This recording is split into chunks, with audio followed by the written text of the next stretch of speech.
చేస్తున్న కృషిని చేస్తున్న ఈ ఉద్యమాన్ని తెలంగాణ రాష్ట్రం అనేది ఉద్యమ పోరాటం నుంచి వచ్చింది, అమరుల నుంచి వచ్చింది. వాస్తవానికి 10 సంవత్సరాల్లో కొద్దిగా మర్చినారు, వారిని చిన్న చూపు చూస్తున్నారు. ఆ పరిణామాలే ఈరోజు రేవంత్ రెడ్డి గారు వచ్చినారు. కానీ రేవంత్ రెడ్డి వచ్చినాక మనం అనుకున్నాం, ఆయన చెప్పిన మాటలు నమ్మినాం.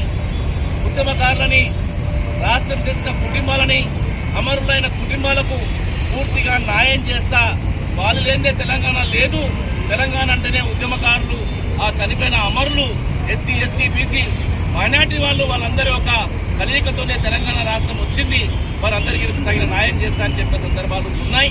వారికి హామీలు కూడా ఇచ్చినారు.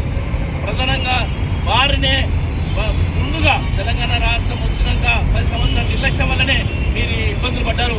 నాకు కాంగ్రెస్ గవర్నమెంట్ వస్తే పూర్తిగా మీకు న్యాయం చేస్తా, మీకు డబుల్ బెడ్రూమ్లు ఇస్తా, మీకు పింఛన్ ఇస్తా. అదేవిధంగా సీమశీలంగా చెప్పిన ఒక డిమాండ్ని కూడా ఉద్యమకారుల వేదికని ఒక సంక్షేమ బోర్డుని ఏర్పాటు చేస్తామని మేనిఫెస్టోలో కూడా పెట్టుకున్న సందర్భాలు ఉన్నాయి. కానీ అంటారు కదా, ఓడు దాటినాక ఓటు మళ్ళీ అన్నట్టు ఏ చెట్టు కింద కూకునమో, ఏ చెట్టు కింద నీడ వచ్చిందో ఆ చెట్టును మరిపోయినచ్చు.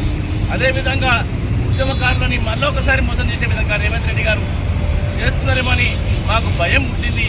ఆ భయాన్ని తెలుపుకోవడానికి మళ్ళీ ఇప్పుడు రోడ్డు మీద ఎక్కాల్సిన పరిస్థితి. తెలంగాణ రాష్ట్రం వచ్చి మా ఆత్మగౌరవాన్ని కూడగొట్టుకున్నాం, మాకున్న పిల్లలని చంపుకున్నాం. అయినా కూడా ఈరోజు రాష్ట్రంలోని తెలంగాణ ప్రభుత్వాలు పట్టించుకోలే పడుతుంది. మీరు కూర్చున్న సీఎం సీటు, మంత్రి పదవులు కూడా మీరందరి యొక్క త్యాగాల వలన వచ్చినాయి. కానీ ఆ త్యాగాలు చేసిన వారిని మైమర్చిపోయి, మీరు ఇచ్చిన మాటని మరిచిపోయి ఈరోజు మరా ఇంకా ముందుకు పోతుంది. మీరు ఇప్పటికైనా కనువిప్పై దయచేసి ఉద్యమకారుల యొక్క మనోభావాలను కాపాడి ప్రతి ఒక్కరు మీరు చూడొచ్చు.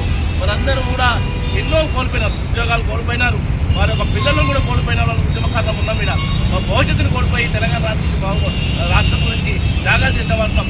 మా త్యాగాలకు గుర్తింపుగా మా ఆత్మగౌరవాన్ని కాపాడే విధంగా రోడ్డుకొక్కి పదే నేను చెప్పుకున్నా కూడా మీరు పట్టింపు లేకుండా ఇది రేవంత్ రెడ్డి గారు, సీఎం గారు ఇప్పుడైనా కనువిప్పై దయచేసి మీరు ఇచ్చిన మాట ప్రకారంగా ఉద్యమకారుల ఐక్యవేదిక నుంచి చేసిన డిమాండ్, ప్రతి ఒక్క డిమాండ్ని మీరు నెరవేర్చాలని, అదేవిధంగా ఏ విధంగా మీరు పింఛని ఇస్తున్నారు ఉద్యమకారులకు, ఏ విధంగా 250 గజాలు ఇస్తున్నారో ఇచ్చిన మాటకు కట్టుబడి ఉండి ఎమ్మడే తక్షణమే చేయాలని కోరుకుంటున్నారు.